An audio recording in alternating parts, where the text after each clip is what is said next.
Hi. Welcome to the DuckCast. The whole podcast will just show this flower. This beautiful Is flowers.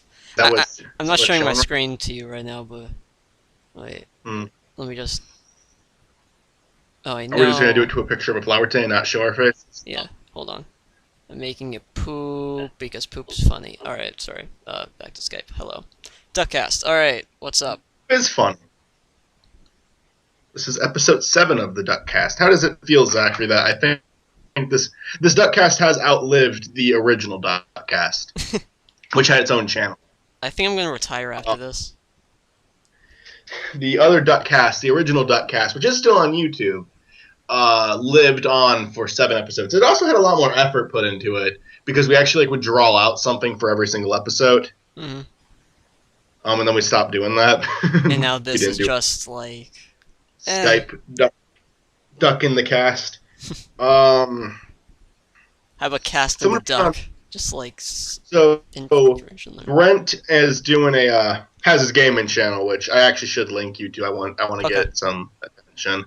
But I guess I'm gonna be on it though for some Steam stuff. And over the summer, when it comes over, because they're coming over a lot this summer, Brent and Joanne. Brent wants to do. Now, this I'm a little bit opposed to, but I'll give it a shot. He wants to do Super Mario Sunshine all in one sit, and he wants to record the whole thing with me. That's a big game, dude. It is a big game. That's why I don't really want to do it. Has anyone ever beaten it under 24 hours, even? I don't know. Actually, he said he didn't say it has to be beaten over under 24 hours. He says we're not allowed to stop until we beat it.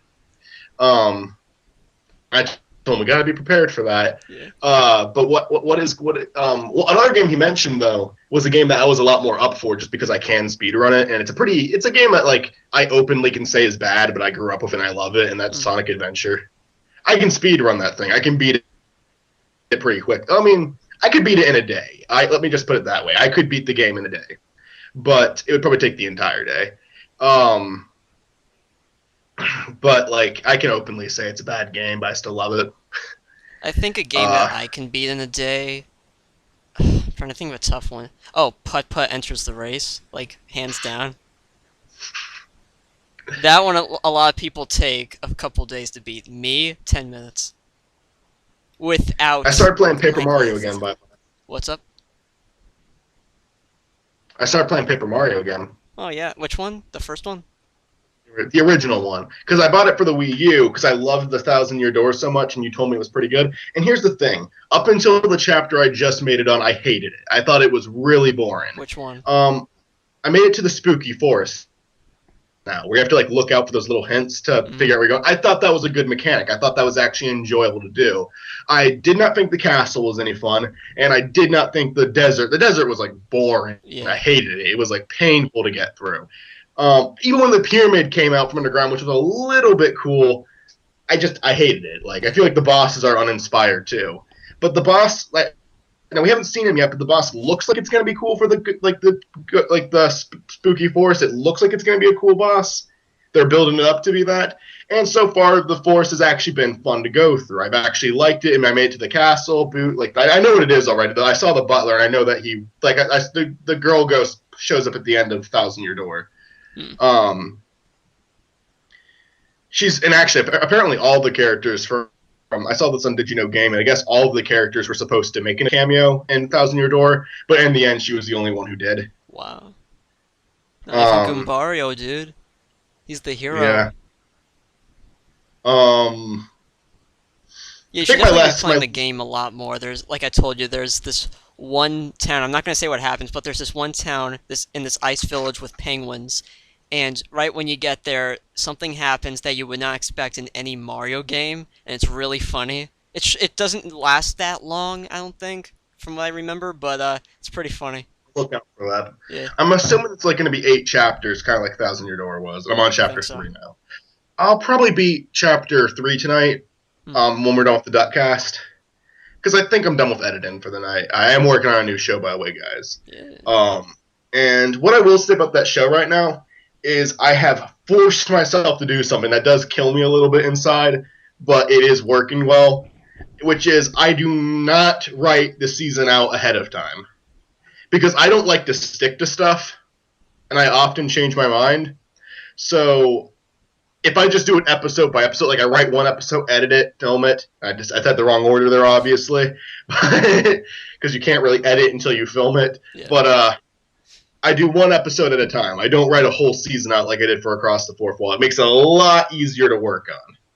Because now my focus isn't like I gotta do this episode, then do this episode. Now it's I finish this episode, and then for the next one I can do whatever the fuck I want. Yeah. Episode 1 is almost fully edited, and I did write the episode 2 script, but to be fair, like that was when the editing was done, and now I just have to do sound editing and color grading. I'm looking forward to that. I actually had a topic I wanted to open with, but I haven't gone to yet. Is there anything you want to say on any of this? Because I'm going off.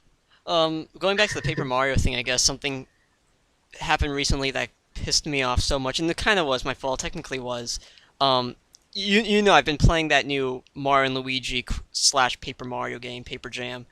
Yes, I'm at which you love so much. Oh yeah, dude, it's a great game. 10 out of 10. I mean, there's things to love about it, and there's things to despise about it. Like, really, you want to just go to the office that made the game and sit them down and point fingers at them, like, how dare you, like a parent, you know? It's just really bad. But, just the decisions. But anyway, what I was going to get to. I'm at this point in the game, and uh, I fought so many enemies and went through a pretty decent part of the world to a certain point. Something happened in the game, in the battle, where the game just kind of froze. Or it didn't freeze. Like, you could click the characters to jump, the A, B, and Y, but everything else was just frozen, and there was no way to get out of it except to close the game and go back to your last save point. My bad was I didn't save for probably a couple of hours, so I just lost hours of gameplay, and I have regretted, or sorry, I have not gone back to the game since, and I know I'm going to soon, but like I'm just way back at this one point, and I completely forgot to save because of a Yeah. stupid glitch that I don't know how it happened, and I'm pissed off about it like crazy for a couple days now. I've been like tensed up about it. Just trying to avoid any games. At least I'm catching up on Breaking Bad. That's I had good. something similar. Yeah. Yeah, I had something similar like that happen to me in Paper Mario, Uh-huh. like the original one for 64. And no, mine has a happier ending though. What happened is now the thing with the Wii having it on the Wii U is you can kind of cheat and create a restore point. Yeah. So you can do that instead of saving. Yeah. And I save and do that. Now to be fair, I think the restore point is kind of cheating. But I use it as like because I find it more of a hassle, like the in-game save thing. It's a lot more easier just to like boop CR, okay, tap the screen, okay, click that last yeah. save point, done, you're there. Here's the thing: I have used the restore point to I have created many restore points. I have not gone back to restore point yet. However, I would not hold anyone against using it, and I might do it near the end of it. I'm definitely at least going to do it before the boss fights because I hate listening to the dialogue again. Yeah. Because this is before games would allow you to cut the dialogue again. You have to listen to the whole damn thing again. What's cool with the going still on the topic of restore points, like the recent Pokemon games came out on the 3DS, Red, Blue, and Yellow, and they took that feature out. It's also on the 3DS for some games, but they took that feature out because Nintendo knew like they would make multiple save options with the games, and they're making it so you can transfer these Pokemon from the first gen game because now they made sure you can do that without a cable. Over to these new games that are going to be coming out later this year, Sun and Moon. And, Yeah. People don't want to duplicate Pokemon and all that, so they fixed that, which is really cool. With Oh, wait, sorry. We're over 9 minutes, I just realized. You can continue it on the next part, but... Yeah. Yeah, okay, so, anyway.